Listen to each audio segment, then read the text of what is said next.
Ghost of Tsushima is one of my favorite games of the PS4 generation. It was an absolutely beautiful game with an amazing story and solid gameplay. I hadn't played a samurai game that good in a very, very, very long time. Hell, I don't think I'd ever played one that good, period. It was a truly special experience. I loved it so much that Ghost of Tsushima is one of 5 games that I've ever platinumed on PlayStation. So of course, it came as no surprise to me when a new Ghost game was announced. It was inevitable. Ghost of Yotei. Now, I'm not really sure I can call Yotei a sequel since as far as I know, it's not directly related to Ghost of Tsushima in any way, shape, or form, but that's not really important here.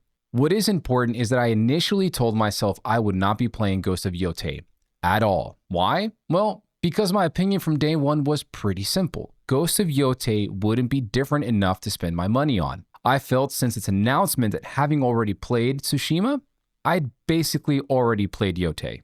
For weeks, this sentiment has been burning in the back of my mind, making me wonder, am I right or am I completely wrong? Is Ghost of Yotei just Ghost of Tsushima 1.5, or am I risking missing out on another incredible experience? Well, there's only one way to find out. I put my money where my mouth is and bought Yotei over the weekend. Now, before we dive in, let me set some expectations for this video series and for what I'm trying to do on my channel. I've always wanted to be a Let's Play YouTuber, but after trying over and over again and failing over and over again, let's face it, traditional Let's Plays aren't really my thing, and that's okay. I also really enjoy talking about video games and my experiences with them, basically reviewing them.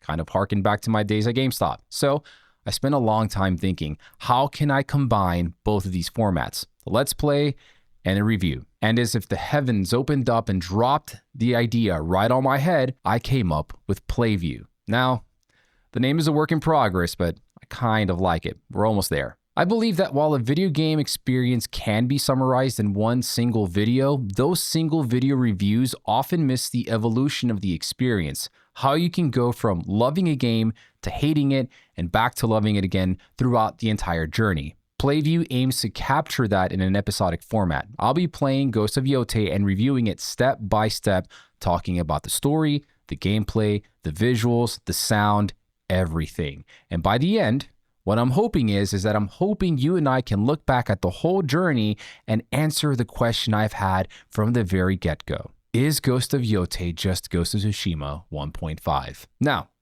the first key to any game, for me at least, is its intro. Can the opening moments captivate me and make me want to stick with it? Unlike Ghost of Tsushima, Yotei starts off right in the thick of things. We begin playing as a young Atsu standing in front of a burning tree and her murdered family. It isn't clear how we got here, but it is a brutal opening that sets the tone immediately. We're introduced to the Yotei Six, the people responsible for everything we see before us. It's a cold, emotional, chilling scene, especially when their leader apologizes to Atsu for how things have all unfolded here in front of us, right before pinning her to the burning tree with a katana through her left shoulder. Damn, this shit looks great though. I'm sorry it came to this. I don't think you're sorry at all.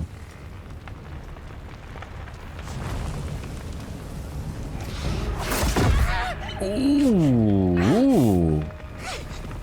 Oh shit.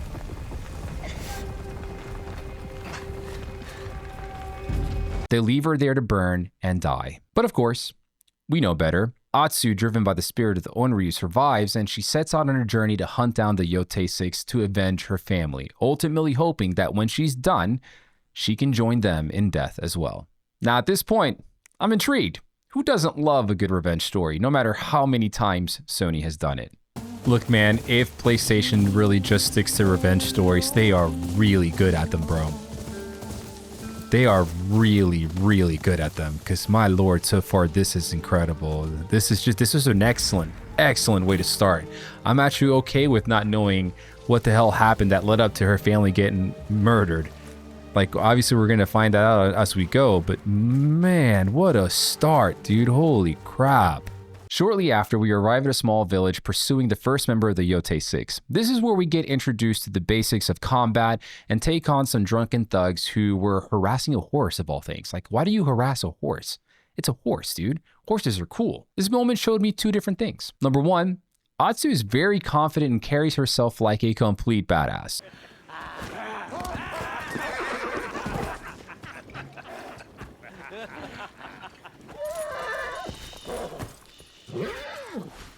Easy. Easy, boy. It's all right.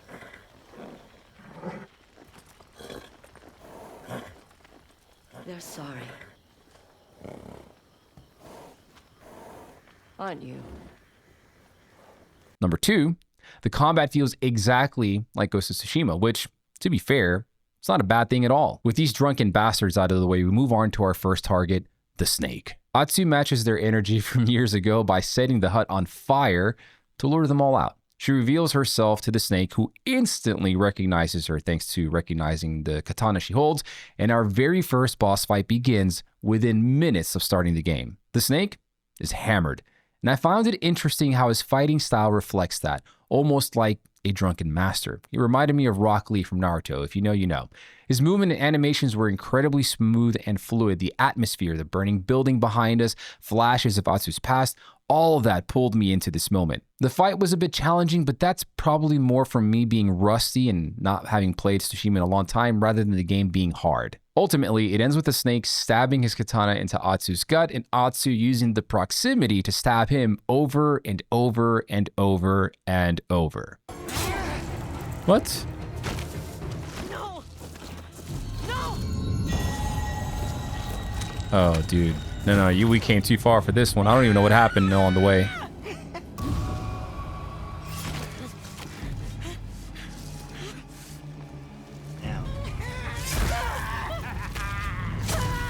Oof. Get him, get him, get him, get him. Oh man, that's vicious. Good shit, dude. That is an excellent way to start this. Oh my lord. It was brutal, and I loved every second of it. Atsu gets up, the crowd around her starts to whisper about the Onryu and calling her a ghost, and she walks past the crowd like she's validated by these comments. She mounts her horse and rides off into the night. This immediately leads into the title sequence that we all knew was coming. And oh my god. Not only was it hype as hell, it was absolutely gorgeous. Oh god, dude, here. Hit me with it again, bro. Hit me with it again. Hit me with it again, bro. Do it. Absolutely do it. Absolutely. Just, yes, please. Yes, please. God damn. Oh my god, bro. What the what right does any game have to look this gosh dang cool with such an amazing song just going off in the back? Oh, bro. Yo. They did that shit again, bro. They did that shit again, dude. That's wild. So remember how I said intros are do or die for me? Well, Ghost of Yotei nailed it. Honestly, it gets to the point faster than Tsushima did, but to be fair, Tsushima needed a bigger setup. The Mongol invasion, Jin and his uncle, the samurai code, all of that. This is where I actually appreciate Yotei not being a direct sequel. It can get to the point faster in both story and gameplay, which you'll see here in just a moment. After the title sequence, I make my way to Atsu's home where everything began. Riding up to the house was beautiful. Absolutely beautiful. Mount Yotei in the distance, the fields of green, the wind, the flowers, everything. This game looks absolutely stunning, and it hasn't even shown its best off yet. I can't wait to see all the other landscapes that we have here in this game. At Atsu's home, we play through a series of flashbacks, bonding with her brother, her mother, and her father, getting to experience her home in both the present and the past. It's a clever way to flesh out the backstory while doubling as a combat tutorial during a sparring session with her brother, and we also get to learn why her family was murdered. They supposedly betrayed the leader of the Yotei Six. Once that's done, we head to the local inn for more information on the Yotei Six, and along the way, we help a monk find the shrine, which turns out to be how you unlock techniques in Ghost of Yotei, which is very interesting and very different because If I remember correctly, in Ghost of Tsushima, you gained points through legend ranks, missions, etc. And that's what you use to unlock techniques. But in Ghost of Yotei, shrines seem to be the way to unlock techniques. I'm not sure how I feel about that just yet, but time will tell. Anyway, we get our new technique and I get a chance to immediately test it out with some perfectly timed thugs. These woods belong to Lord Saito. Get behind me. I'll make this hurt.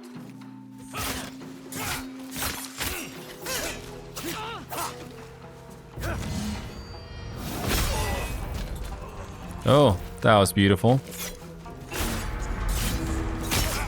I gotta like brush up on like my combat here. Saw it, dude. Let's go.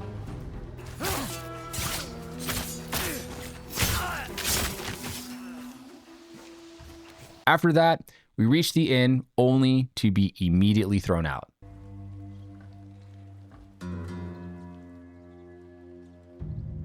Are you lost? I'm looking for some old friends. The Yotei Six. Show her the door.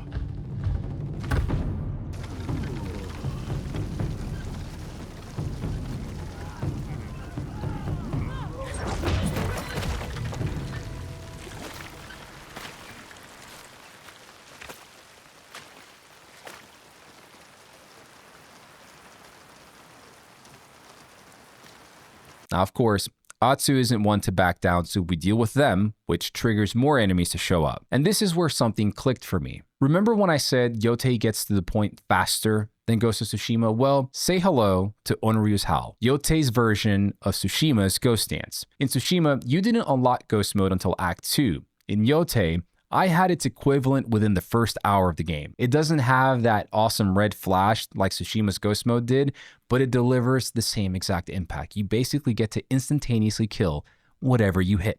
Once we've dealt with everybody, I get the info that I need.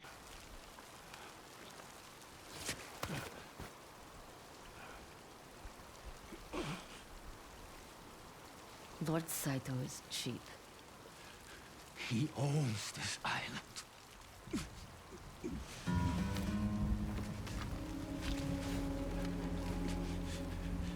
For now.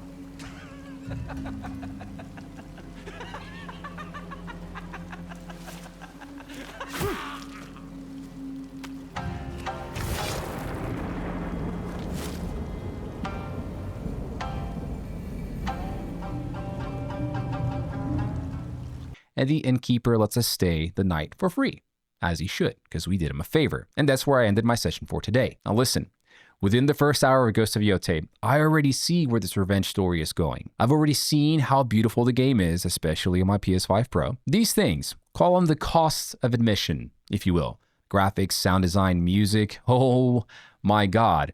The music in this game is so freaking good. Everything that appeals to my senses is as good as I'd expect from Sucker Punch. The gameplay feels familiar, and honestly, because I love the gameplay in Ghost of Tsushima so much, it's not really a bad thing. Yes, I still think that having already played Tsushima, I've basically already played Yotei, but more of a great thing can't be bad, right? So with that said, I'm going to keep playing and come back with more updates on my experience with Ghost of Yotei, because I gotta say, that was one hell of an intro, and I'm curious to see where the game goes from here. Does it keep this momentum, or does it settle into something that could have honestly just been DLC, which means it would have to be related to the game, so I guess not. We'll see. Anyways, if you liked the video, let me know by hitting that like button, and let me know what you think of this new format. Be honest. Be brutal if you have to. You're not going to hurt my feelings. I need to know if you dig the format or not. And until next time, everybody, be good to yourselves, be good to one another. Peace out.